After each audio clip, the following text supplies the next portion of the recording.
कारण आजपासून नमो शेतकरी योजनेचे वितरण केले जाणार आहे। 93,26,000 शेतकरी कुटुंबाला याचा थेट लाभ मिळणार आहे। नमो शेतकरी महासन्मान निधी योजनेच्या अंतर्गत आजपासून 93,26,000 शेतकरी कुटुंबांना याचा लाभ वितरित केला जाणार आहे। एप्रिल स्पेशल 2+2 म्हणजे 4,000 रुपये। नमस्कार, अखेर ठरला पीएम किसान योजनेचा 23वा हप्ता व नमो शेतकरी योजनेचा 9वा हप्ता। या दिवशी खात्यात होणार जमा 2+2 म्हणजे 4,000 रुपये देण्याचा निर्णय केंद्र शासनाने व राज्य सरकारने घेतलेला आहे। म्हणजे दोन्ही हप्ते एकत्र मिळणार व त्याच्यासोबतच आपल्या 4 महत्त्वाचे कामे करायची गरजेचे आहे।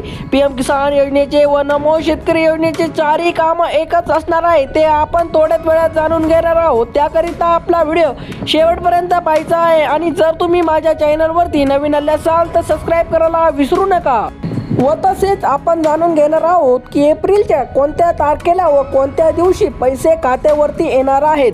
ताज्या माहितीनुसार आगमनी नमोच्या 9व्या हप्त्याचे प्लस पीएम किसानच्या 23व्या हप्त्याचे वितरण जुलै ते ऑगस्ट 2026 या कालावधीत केले जाण्याची दाट शक्यता आहे। मात्र यावेळी हप्त्याचे पैसे खात्यात जमा होण्यापूर्वी शेतकऱ्यांना काही तांत्रिक बाबीची पूर्तता करणे अनिवार्य करण्यात आले, अन्यथा पात्र असूनही शेतकऱ्यांचे हात रिकामे राहू शकतात। चला तर मग आपण जाणून घेऊया ते 4 महत्त्वाचे कामे कोणते आहे व तसेच एप्रिलच्या कोणत्या तारखेला व कोणत्या दिवशी येणार ते पण आपण जाणून घेणार आहोत।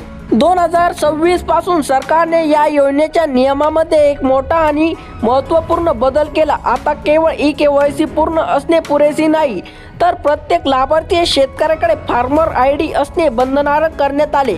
जर तुम्ही अद्याप तुमची किसान ID तयार केली नसेल तर तुम्हाला 23वा हप्ता प्लस नमोचा 9वा हप्ता तांत्रिक कारणास्तव रखडू शकतो। यासोबतच अनेक शेतकऱ्यांच्या खात्यात पैसे न येण्याचे मुख्य कारण म्हणजे त्यांच्या पोर्टलवरती लँड सेंडिंग स्टेटस नो असणे हे आहे। आणि आपण थोड्याच वेळात जाणून घेणार आहोत की एप्रिलच्या कोणत्या तारखेला व कोणत्या दिवशी पैसे येणार आहेत। त्याकरिता आपला व्हिडिओ शेवटपर्यंत पहा। दोन्ही हप्ते एकत्र येण्यापूर्वी शेतकऱ्यांनी आपले स्टेटस तपासावे आणि जर ते नो दिसत असेल तर तात्काळ तहसील कार्यालय किंवा कृषी विभागाशी संपर्क साधून खतावणीच्या आधारे ते व्हेरीफाय करून घेणे गरजेचे आहे। दुसरी महत्त्वाची बाब म्हणजे बँक खात्याचे आधार असलेले लिंकिंग। सरकारी डीबीटी डायरेक्ट बेनिफिट ट्रान्सफरद्वारे पैसे पाठवतात असल्याने तुमचे बँक खाते आधारशी लिंक असणे ते ॲक्टिव्ह स्थितीत असणे आवश्यक आहे।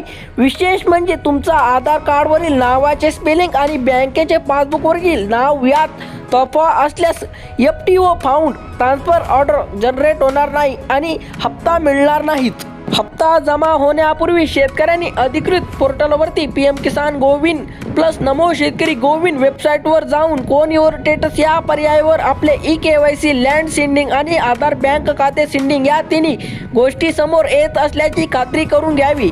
या साध्या वाटणाऱ्या पण तांत्रिक दृष्ट्या गंभीर चुका आढळल्यास आगमनी 2+2 म्हणजे 4,000 रुपयांचा हप्ता कोणत्याही अडथळ्याशिवाय तुमच्या खात्यात जमा होईल। आणि प्रत्येक शेतकऱ्याच्या मनात आज प्रश्न होता की एप्रिलच्या कोणत्या तारखेला व कोणत्या दिवशी पैसे खात्यावरती येणार असल्याची माहिती समोर येत होती, तर सरकारने अधिकृतपणे अजून कोणतीही तारीख जाहीर केलेली नाही। त्या कारणास्तव आम्हाला तुम्हाला तारीख सांगता येणार नाही। धन्यवाद।